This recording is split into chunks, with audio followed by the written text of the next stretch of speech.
মন্ত্রক আর দিল্লি পুলিশের তদন্তে সুপ্রিম কোর্ট ক্ষুব্ধ। রুশ চর ভিক্টোরিয়া বসুর মামলায় অসন্তোষ প্রকাশ। কোর্টের তত্ত্বাবধানে থাকা শিশুকে নিয়ে কিভাবে উধাও, কি বলা হলো, আরো বিস্তারিত এই বিষয়ে জানাতে পারবে মৈত্রেয়ী রয়েছেন আমার সঙ্গে। মৈত্রেয়ী, বিদেশ মন্ত্রক ও দিল্লি পুলিশের তদন্তে সুপ্রিম কোর্ট ক্ষুব্ধ, কি জানানো হলো সুপ্রিম কোর্টের তরফ থেকে?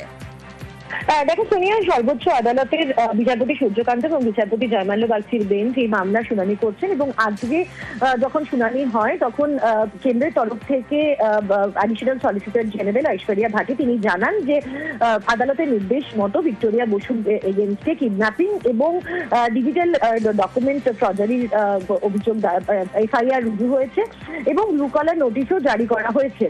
কিন্তু তখনই আদালতের তরফ থেকে জানতে চাওয়া হয় যে ভিক্টোরিয়া বসু বা তার সন্তানের কোনো খোঁজ পাওয়া গিয়েছে কিনা বা তাদের সঙ্গে যোগাযোগ করতে পেরেছে কিনা ভারত সরকার। কিন্তু তারা জানান যে রাশিয়ান যে অথরিটি রয়েছে তাদের সাথে যোগাযোগ করেছিল বিদেশ মন্ত্রক, কিন্তু তারা জানিয়ে দিয়েছেন যে ভিক্টোরিয়া বসুর অনুমতি ছাড়া তার তথ্য তারা শেয়ার করতে পারবেন না।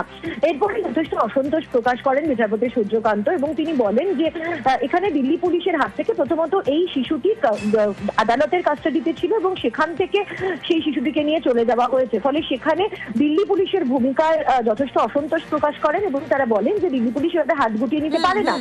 এবং একই সঙ্গে বিদেশ মন্ত্রককেও বলা হয় যে রাশিয়ার যারা অথরিটি রয়েছে তাদের সাথে কথা বলতে এবং তাদেরকে মনে করাতে যে ভারতের সঙ্গে তাদের ট্রিটি রয়েছে এবং এই সমস্যার সমাধান করে অতি দ্রুতই শিশুটিকে ফিরিয়ে আনতে। বেশ, ও দাবি করেছিল যে বাচ্চাকে এবং আমাকে নিয়ে রাশিয়াতে গিয়ে থাকতে চায়।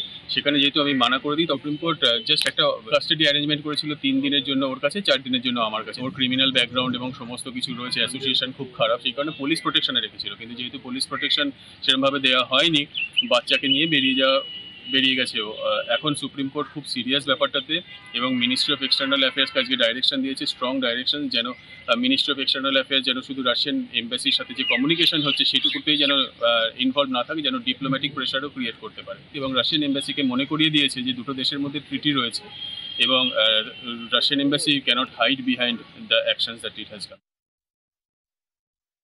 সুপ্রিম কোর্ট খুবই অসন্তুষ্ট, কারণ গভর্নমেন্টের মিনিস্ট্রি অফ এক্সটার্নাল অ্যাফেয়ার্স যেভাবে ডিপ্লোম্যাটিক চ্যানেলে পার্সু করা উচিত, এই ম্যাটারে কোর্টের কন্টেম্প্ট হয়েছে, কোর্টের কাস্টাডি থেকে বাচ্চাকে নিয়ে চলে যাওয়া হয়েছে, এফআইআর রেজিস্ট্রেশন হয়েছে, সমস্তগুলো প্রপারলি রাখেনি এবং রাশিয়ান গভর্নমেন্টের তরফ থেকেও যে রেসপন্সগুলো আসছে তাতে তারা প্রপারলি কোঅপারেট করছে না। কোর্টের অর্ডারের ভায়োলেশন হয়েছে, প্লাস মিউচুয়াল টিটিস আছে, ফরেন গভর্নমেন্টকেও রিমাইন্ড করানো এবং তাদের থেকে যেন ইমিডিয়েটলি সহায়তা পাওয়া যায়, গভর্নমেন্টকে সেটা এনশিওর করতে হয়েছে। কারণ কোর্টের অর্ডারই এখানে ভায়োলেট হয়েছে, বাচ্চাকে আনার জন্য কোর্ট খুবই সিরিয়াস আর ফার্দার ডাইরেকশন দিয়েছে।